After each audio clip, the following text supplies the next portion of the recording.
Hey, y'all. Yes, it's me again, Shahida Isophine.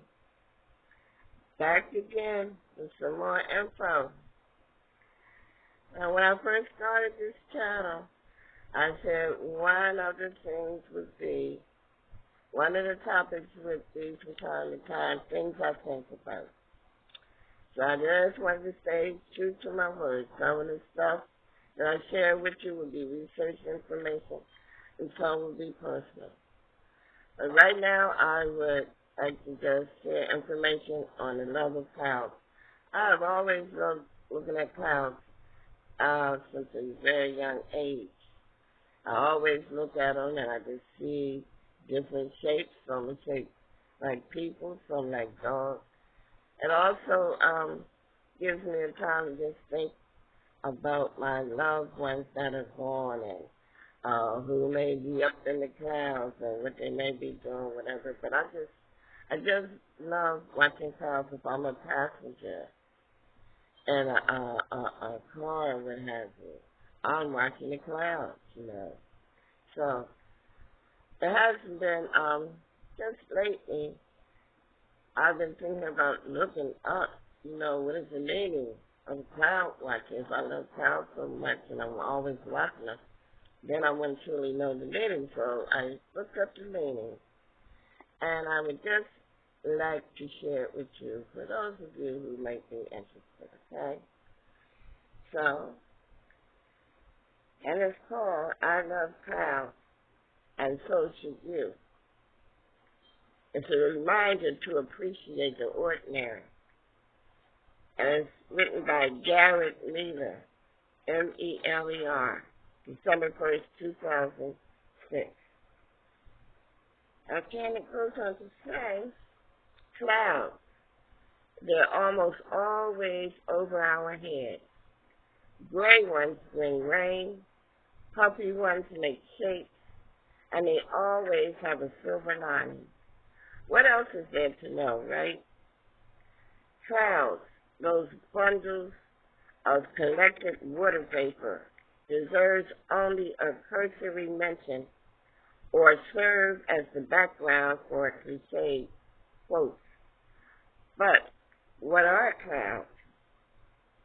Really, other than just another part of the weather, an accessory to everyday life.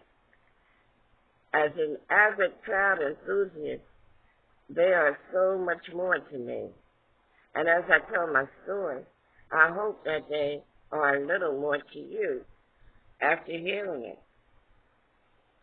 My story began 5 years ago as a high school freshman, just trying to meet new people in a school of 2,000.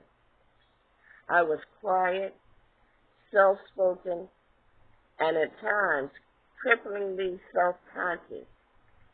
Every social interaction was filled with doubt and an internal, do they like me? I was worried endlessly about the impression others held of me and worked constantly to be just a normal person, making his way through high school.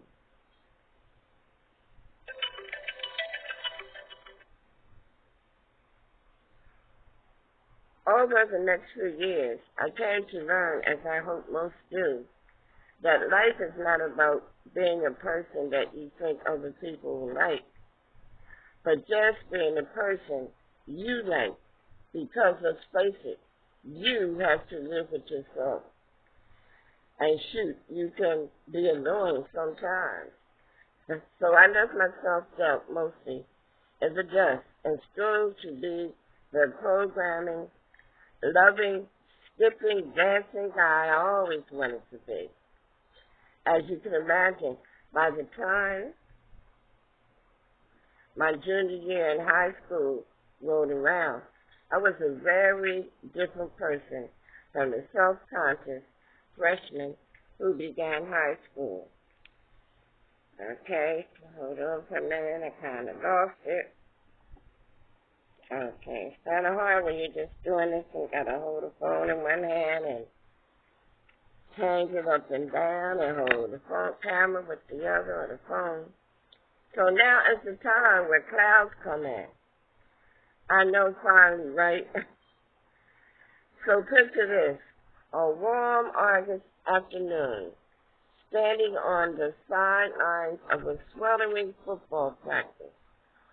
One of my good friends and I were just absent-mindedly talking, doing anything to ignore the activity going on around us.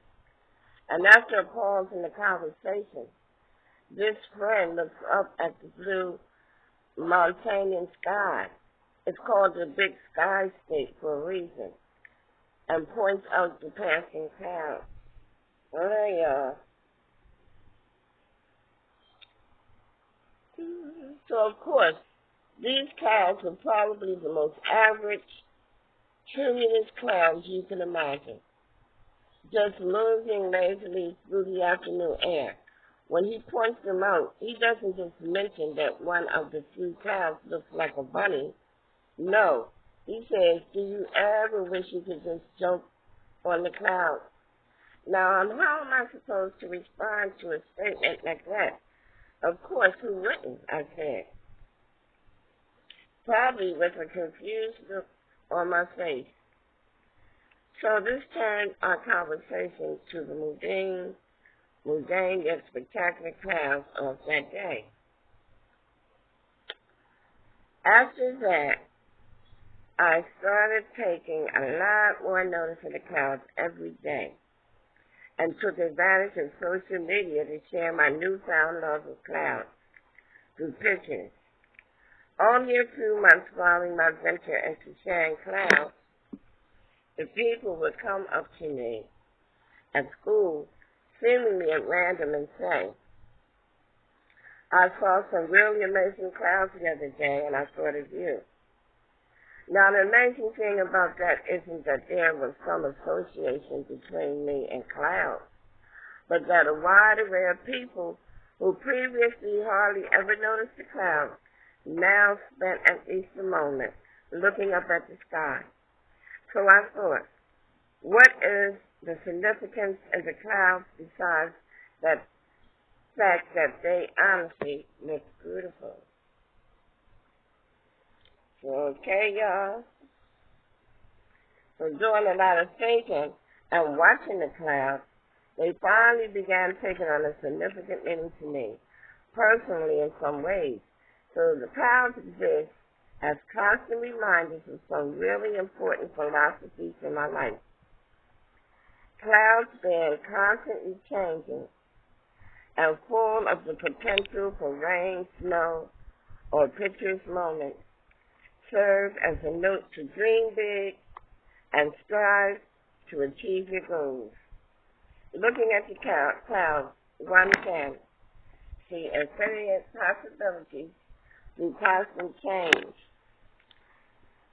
Through the event, ever-changing atmosphere of the world around us and our evolving passions, we as people can still move consistently to a goal much greater than ourselves, or just make a small change in behavior, whether looking to invent the next life-changing invention, mine asteroids, or make an effort to do laundry every week.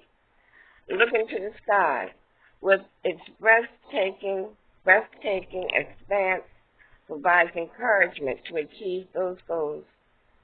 Keeping your eye on the sky serves at the very least as a benchmark to reflect on previous goals and evaluate which appreciation continues to be valuable. Not only do clouds provide an avenue for dreaming big, they also help me to remember to appreciate all aspects of life. The sky being such an ordinary component of the everyday often never receives appreciation except when it rains or parades, literally. But so much more exists when you take the time to appreciate the clouds on a regular basis. You notice the subtle changes based on the type of weather or the kinds of clouds which create particularly brilliant colors at dawn or dusk. By spending a small amount of time just quietly observing the completely ordinary aspects of life becomes quite ordinary. Large, cumulus clouds create an emotional power, and a muted layer of stratus clouds add a mellow feel to any day. Keeping an eye out for all these variations created an appreciation within me for the small wonders in life. Now I understand that appreciate the little things gets thrown around quite a lot as a cliched motivation. But the context it usually exhibits within often isn't the most ordinary explaining. So let's face it, relaxing nights by the fireplace hardly occurs on a regular basis. No, the real meaning behind the idea of appreciating ordinary events shines in the context of the sky on any ordinary day. No incentive exists to slow down and observe the sky. Often there's incentive quite the opposite, whether it's an important meeting or frustration causing you to keep your eyes on the road ahead of you. Surrounding often remains overlooked, and even the most historic scenes lose their charm with familiarity.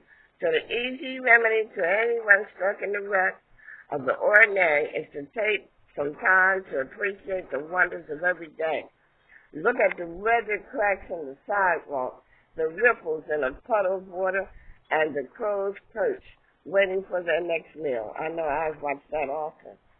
See the important details, and you'll start to appreciate life as a whole more. I know that I have. So the clouds with their average uniqueness constantly remind me to take a step out of the routine of normal life and appreciate beauty wherever it may be, not just in the breathtaking pictures of towering mountains, but also in the sky right above your head. So next time you go outside, take a look up and see the beautiful expanse of the sky, and remember to dream big and to smile. If nothing else, keep an outlook on life light enough to float on the skies, or maybe just think of this post next time that you see a red-filled sunset. Okay, y'all? This phone just looked at me. And now, with that being said, I just want to say that, okay, I just want to say that for more cloud-related materials, check out Cloud Atlas, Cloud, A-T-L-A-S, and a TED talk by the head of the Cloud Appreciation Society. Then you can also follow them on Twitter or Instagram for tons of cloud pictures at Headin, Headin, the cloud, and please share any amazing pictures of your own. So until then, just keep your eye on the sky. And I know that this video was kind of not right, messed up in there, but I haven't learned how to edit yet. So again, I ask you to bear with me. I'm just getting started with this. So along the way, I'm just hoping and hoping to do better, and I'll get it right. And the important thing is, for now, is that I just want to share information with you. I just want to let the people out there know about some of the things that I think about, so I can still know that I still got it. So until then, until I hit up with another video, I just want you to like, share, subscribe, hit that bell so that you may be notified of another video.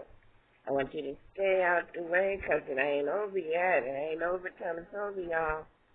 I want you to stay covered up.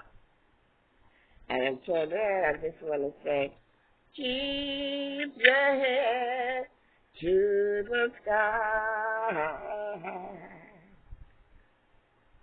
Keep your head to the sky.